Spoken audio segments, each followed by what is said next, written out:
Bonjour à tous et bienvenue dans ce Morning Bull Live. Nous sommes le 24 mai 2024 et on va encore parler de Nvidia. Bon, pas beaucoup, mais il faut quand même retenir un truc, c'est que Nvidia nous a un tout petit peu sauvé la mise hier, parce que quand vous regardez ce qui s'est passé sur les marchés financiers hier, eh bien sans Nvidia, on se serait pris une sacrée claque, puisqu'il n'y a qu'à le voir sur le Dow Jones qui s'est fait planter de quasiment 600 points, simplement parce qu'il y avait pas mal de choses qui partaient en vrille et que tout le monde commençait à s'inquiéter de nouveau de l'éventuelle possibilité, peut-être, mais c'est même pas sûr, que les taux ne baisseront peut-être pas au mois de septembre, parce que finalement les chiffres économiques qui sortent sont un peu trop inflationnistes. Et pour le reste, Nvidia, eh bien, ils ont tenu tout le monde, ça n'a pas suffi.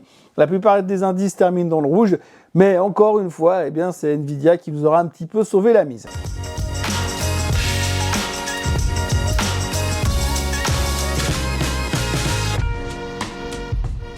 Donc ce qu'il faut retenir d'abord, c'est qu'effectivement Nvidia a sorti des chiffres fantastiques. La plupart des analystes du monde cherchent des superlatifs, cherchent des moyens de dire oh combien ils sont extraordinaires. Ils battent je ne sais plus combien de records à chaque fois qu'ils publient des résultats.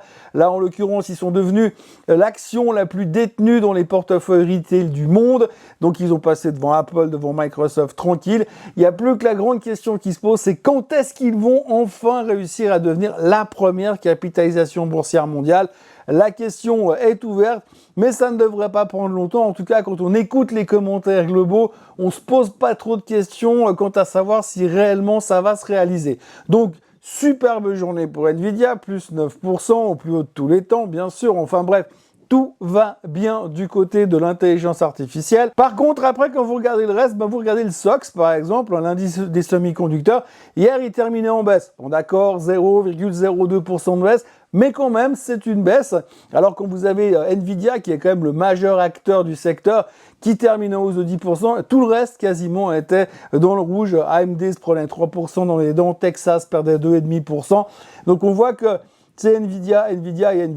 Et le Dow Jones est encore plus représentatif puisque Nvidia n'est pas dans le Dow Jones et c'est l'indice qui perdait le plus hier aux États-Unis. Bon, il faut dire qu'il y avait aussi Boeing dedans, dans le Dow Jones, et que Boeing ont annoncé hier que finalement ils seraient en cash flow négatif l'année prochaine et puis que leur chaîne de production tournait au ralenti. Et tu m'étonnes, quand tu as un Boeing qui tombe par semaine bientôt, qui a des problèmes techniques chaque semaine, eh bien forcément ça aide pas. Mais néanmoins, il reste encore un peu d'espoir, on va y croire, c'est une phase de restructuration.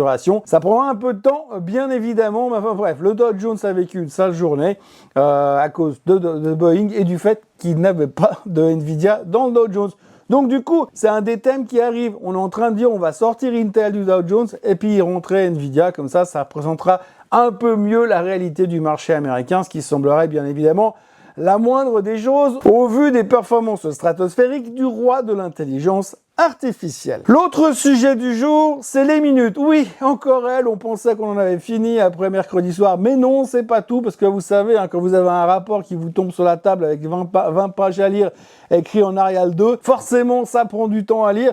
Il faut le relire plusieurs fois pour bien comprendre les subtilités. Est-ce que fondamentalement, les types de la Fed avaient envie de vous dire vraiment quel était le message qu'ils voulaient faire passer? Et si le fait qu'ils ont décalé la virgule de 3 mots ou avancé un point d'exclamation de 2 phrases, est-ce que ça signifiait quelque chose de plus? Bref, on a analysé et on s'est rendu compte que l'un dans l'autre, le message global des minutes, c'est que ça allait être compliqué de baisser les taux et que pour l'instant, l'inflation n'était pas gentille parce qu'elle voulait pas baisser comme on aurait voulu qu'elle baisse.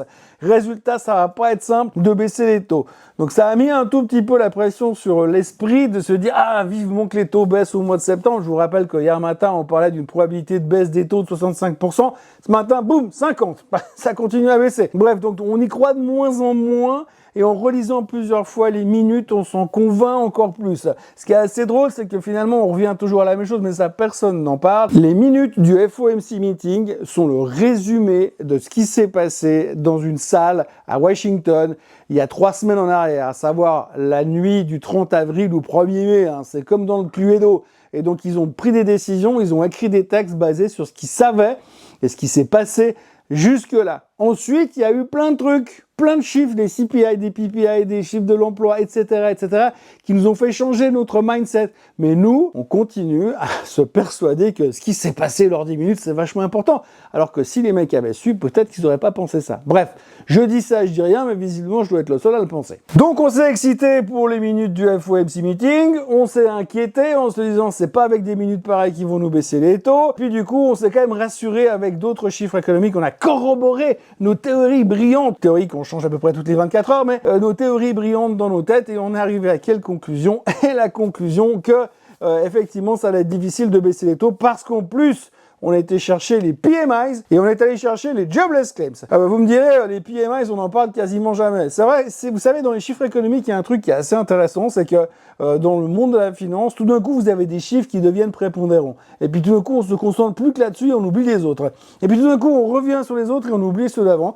Voilà. Les PMIs, il fut un temps, on était complètement obsédés par les PMIs, et puis on parlait que de ça, et c'était hyper important. Alors les PMIs, et puis là, depuis quelques temps, plus rien. Mais hier, on avait besoin d'arguments pour se dire « Non mais là, c'est pas possible, ils vont pas pouvoir baisser les taux dans ces conditions !» Et ça tombait bien, parce que finalement, il y avait les PMI. Alors les PMI, eh bien, quand ils sont au-dessus de 50, ça veut dire que ça boom et qu'il y a des pressions inflationnistes. Et quand ils sont en dessous de 50, ça veut dire que ça boom un peu moins et que les pressions inflationnistes sont en train de se dissiper. Et pour l'instant, je schématise bien sûr, on va pas rentrer dans une grande théorie économique, mais pour l'instant, quand vous regardez les chiffres qui sont sortis hier, c'était pas super rassurant. Alors hier, il y avait 3 PMI. Il y avait le PMI manufacturier, il y avait le PMI des services et il y avait le PMI qui fait la moyenne des deux, le composite. Alors le manufacturier, ça va, il était attendu à 50, il sort à 50,9. Par contre, celui des services, c'est un peu plus compliqué, on l'attendait à 51,2, il sort à 54,8. Et le composite, il devait donc être à 51,1, il sort à 54,4. Donc autant vous dire que ça veut dire pression inflationniste, pression inflationniste.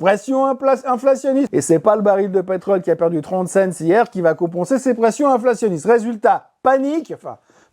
Probabilité de baisse des taux qui rebaisse de nouveau. Donc on se dit, ouh là là, dans ces conditions, ils n'arriveront pas à baisser les taux. Et on se rappelle de ce que nous a dit le CEO de Goldman Sachs il y a 24 heures, qui disait que cette année, on baissera pas du tout les taux. Donc il va falloir quand même digérer le fait que depuis le début de l'année, on nous parle de baisse de 6 à 8 baisses des taux, 12 pour certains, et que là, on se dirige gentiment.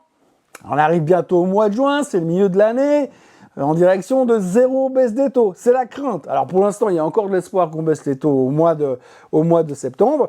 Mais vu les chiffres économiques qui nous attendent, ça sera pas simple. Et bien après, il y avait un autre chiffre hier soir, les jobless claims. Alors vous savez, les jobless claims, c'est les demandes d'indemnité chômage que les gens vont demander toutes les semaines. Alors c'est hebdomadaire, c'est pas toujours très clair et très fiable, et pas facile de tirer des conclusions, mais c'est pas grave.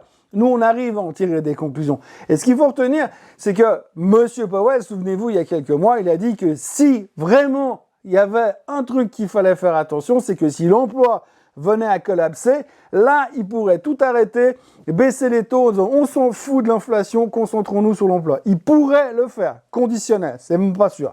Donc du coup, on surveille beaucoup les chiffres de l'emploi. Et les jobless claims étaient attendus, on attendait 220 000 demandes d'indemnité chômage cette semaine. C'est sorti à 215. Donc ça veut dire qu'il y a 5 000 personnes de moins qui n'ont pas demandé leurs indemnités chômage. Ça veut dire que le marché de l'emploi, il va bien.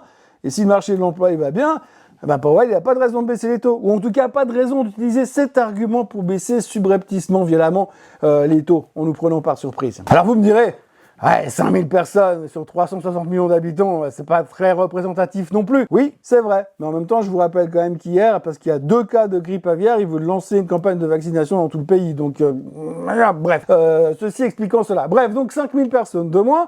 Donc ça veut dire que 5000 personnes de moins n'ont pas été demandées leur indemnité chômage, mais on sait même pas pourquoi. Ça se trouve, les mecs, ils avaient des Nvidia dans leur portefeuille, puis ils ont décidé d'arrêter de bosser.